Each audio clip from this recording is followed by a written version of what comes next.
Yo, what's going on, Dragon Ballers? My name's Carlos Ruiz. I'm from Scouter Report, um, crew based out of the West Coast. I want to share a deck profile with you guys that me, a couple of friends of mine, we got Landon Spilsbury and another friend out in California, John Wilson, who've been playing the deck.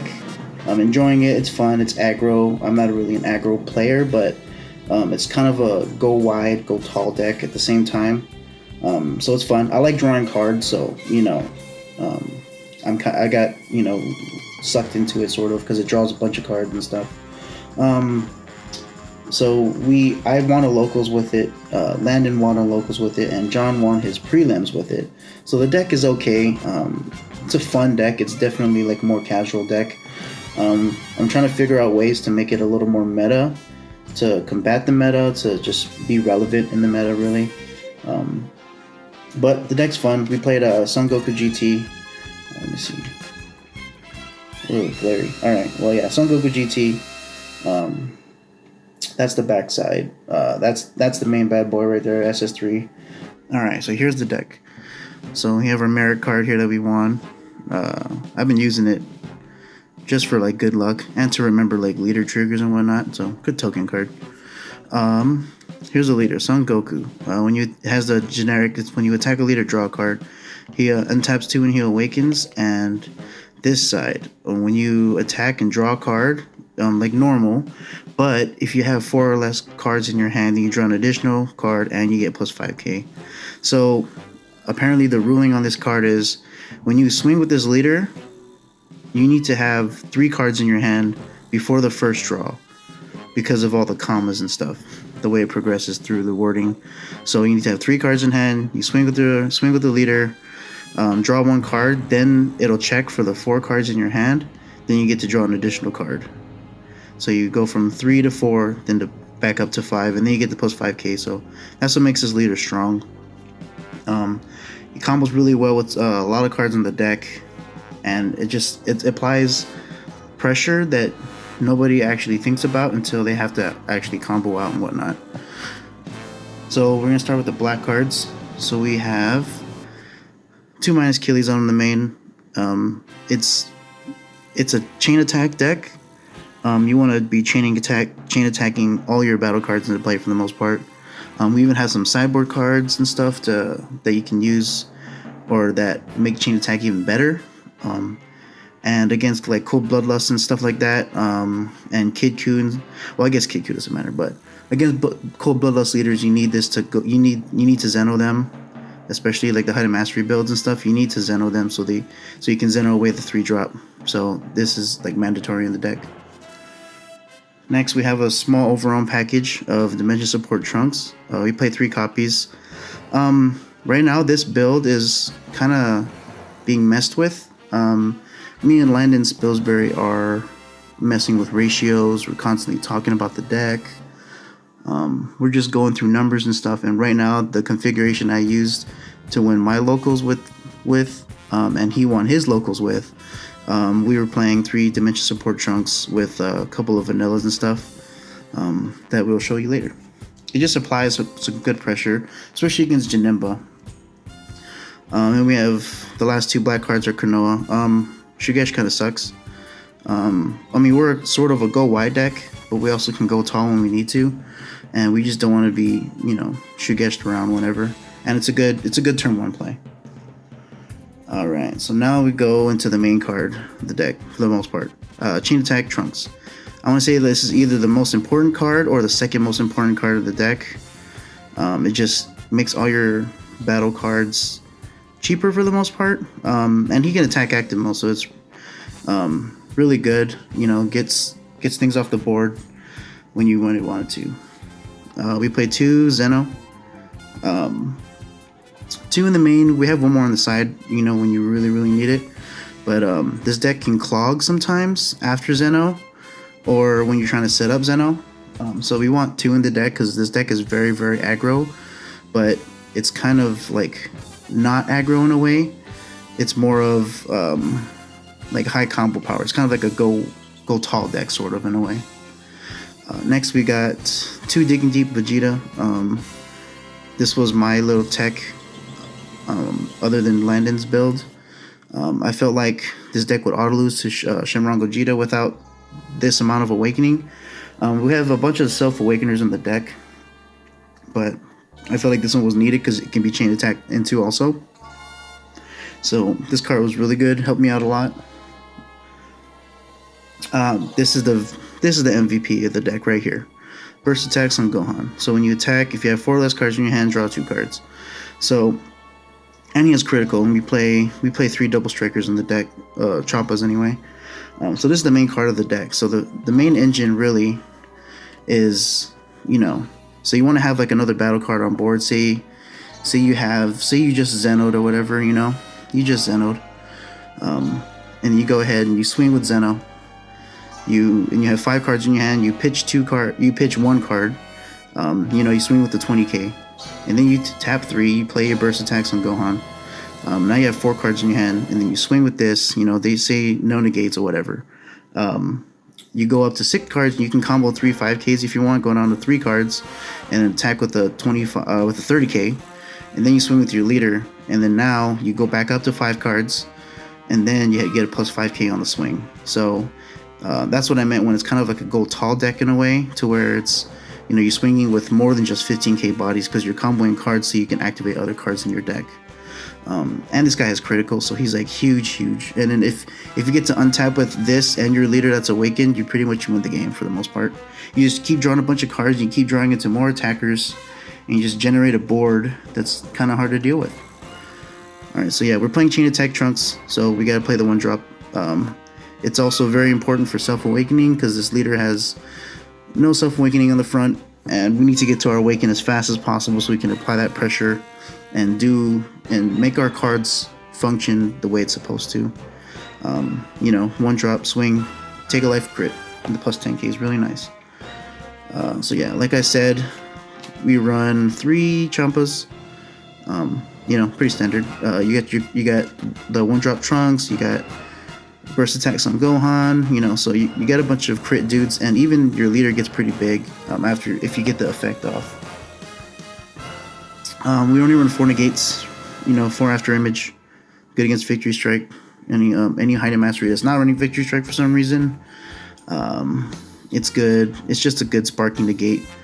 You tend to get Overwhelm early on, and then you get sparking later on because you're pitching cards and stuff to continue your attacks and just make big attacks go through.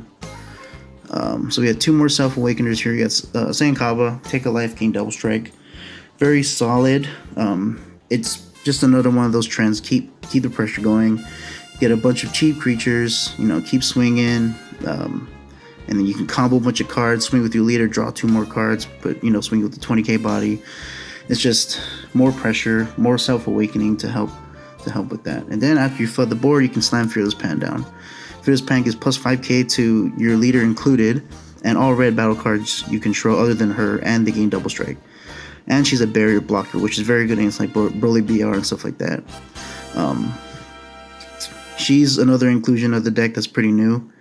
But she is very, very good, and I'm trying to find space for a 3rd, but the deck is pretty tight because we run another color. So yeah, she was really good. She's very good in, you know, red decks.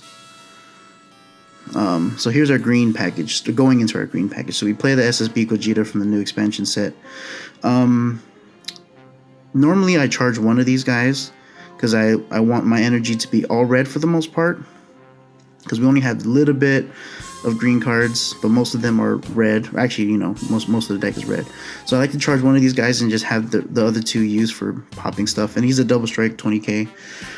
That also gets cards out of your hand, so you can activate your leader. He's just something that red really needed to be interactful with other decks.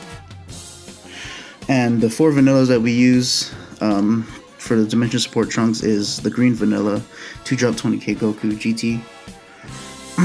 It also fits the theme that, you know, he's GT, the leader's GT. Pretty cool. Yeah, so we use the green vanillas because we need the green energy, the green card, so we can combo to get the Gogeta out. And it's a good 20k body. You're never going to hardcast this card because you never want 2 green, but he's really good for comboing, and that Dimension Support Trunks gets the early pressure on. Then we have more Self-Awakeners in the form of Newfound Power Son Gohan. Just another, he's the green Trunks, so to say. More crit pressure. There's a lot of crit pressure in this deck. That's why Champa's at 3, so you can apply that pressure and get the double strike crits off more often. And more Self-Awakening, because you need to get to that backside for your leader. So we got 3 of those. 2 Surprise Attack Frieza. I thought he was pretty good, but he was also very bad at the same time. He's green energy. Like I said, you don't want green energy unless it's in the form of Vegeta. But he's also critical, and you have After Image. You can also attack battle cards, whatnot, to get this guy into play. And obviously the best thing to do is, combo a green card and a red card, slap Gogeta, pop something, play this guy for free, swing with this, double strike crit, all that good stuff. Just more crit pressure. The fact that he's a 10k is what makes it kind of bad, but for the most part, he's really good. That's the reason why he's only at 2 and not 3 or more. And our super combos, go 10. We want to get to 4 life. We have Overwhelm, so we don't want to run the Sparking super combo. But for the most part, it's pretty good. So we'll talk about the sideboard for a little bit. The sideboard's kind of untested, but the theory is there. And I don't really know what's very good against this deck just yet, because it goes really wide and really tall at the same time. And it's not, because most red decks are weak to Lord Slug and discard type decks, but the leader effect on this side kind of negates that in a way. Landon says that he's like a mini starter Broly in a way, because the less cards you have, you get to draw more. And then if you so happen to have a burst attack Gohan on the battlefield, it gets out of hand, and hand destruction can't really do anything against it. So we have our little Broly engine here. So we got 2 of the red-green one and 2 of the one that you can evolve onto. So the reason this is in here, it's to help Gogeta, obviously, because you can charge the Broly and then have 1. But it's also a really good triple striker. We don't play any of the Alliance stuff, but this is mostly in here because this card is a chain attack target. So you can, turn 1 Trunks if it doesn't die to Crisis Crusher or whatever. You can turn 2, bring this guy out if you have, red green charged. And then you can pop, this card pops anything. So you can pop, the baby, ape. You can pop in any of the higher chain Broly stuff. So that's the theory behind it. It's also green. It's a 5k that you can combo with to bring out Vegeta. We're just testing it, messing around with it. It's been okay so far, apparently. 2TN, obviously for Janemba. But we go pretty wide and, like I said, and pretty tall at the same time for Janemba. So Janemba has kind of a hard time against this deck, especially after Zeno. I feel like the deck is really good after Zeno. Post Zeno, the deck gets even stronger, especially if you draw into a burst attack on Gohan. It just gets insane. 2 Tau. I know I just said that the deck is like decently better than most red decks when it comes to the hand destruction, but I'd rather prevent the hand destruction at all and play my own game and play the game I want to play. So there's 2 Tau on the side. 2-dimensional Banisher Fu. This is for the Broly BR matchup and the baby matchup. Pretty standard. I think 2 should be in every sideboard and every single deck that's being played except for wish decks and stuff. We got 2 Haru Haru. This is for yellow Broly and Broly BR and stuff. Mostly because it's a critical striker again that makes your Champas more live. And then you can play this first and then play burst attacks on Gohan. That's 2 cards out of your hand. Then you can swing with your leader, draw 2. It just has a lot of synergy with the deck. Kind of sort of want to mainboard it, but I don't think it's really worth it. And then we got the 1-ofs. So we got 1 Digging Deep Vegeta, just for if you play against Shenron Gogeta. This is the only time you'd bring this card in, really. You need that Self-Awaken really fast against that deck.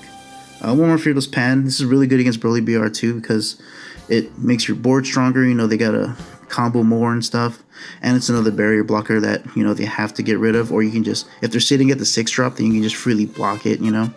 So it's really good for that. And the last Zeno for against Kid Goku and stuff like that. Kid Goku, Yellow Broly when they slam Path to Greatness, or like I like to do it to Janemba when they play the 3-drop, so I can just get rid of it and reset their hand, sort of, because you normally have like an 8-card hand around that time, 8 to 9 cards. So just reset it and then play the game I want to play, you know. So yeah, it's a fun leader. You know, it's really different from most red decks, but the leader itself is very, very fun, and it applies pressure, it draws cards, it, you know, keeps your opponent on their toes, and then while you're keeping them on their toes, you can just keep applying that pressure and keep drawing cards, and you're just like, whoa, what am I doing? Like, most of the time you don't understand that you're doing so much, and they don't understand why you're doing so much. But the deck runs decently well. We're changing ratios around. If you want to play something fun that's not Pan or that's not Baby Vegeta or whatever, even though Pan's fun, Baby Vegeta's fun, I feel like this deck is a lot more fun on the aggro side. If you're an aggro player, then this deck is crazy fun. You know, it sets up pretty well. It draws decently because on the front side, you get that guaranteed draw. Like on Pan, I know like the first maybe 2 turns or so, you're not guaranteed that draw because like I hate tapping out on turn 2 for Yamcha in this format. Like, it just doesn't feel as good as it used to. And then you don't have the defense to actually like keep Yamcha alive or whatever the case is. So, you know, your first 2 turns are spent playing defense, after image, maybe, you know, double shots. But, you know, if you really want to draw the cards all the time, then that's a benefit that this leader gives. But for the most part, the deck's really fun. Go ahead, comment in the description or comment in the video and stuff, and I can answer any questions. But we are tinkering with the ratios, and this leader might be irrelevant come anniversary box, but you know, it's another fun deck that could get stronger. You never know. So, all right, that's it for the deck profile. Hope you like this video and follow us on YouTube. Peace out.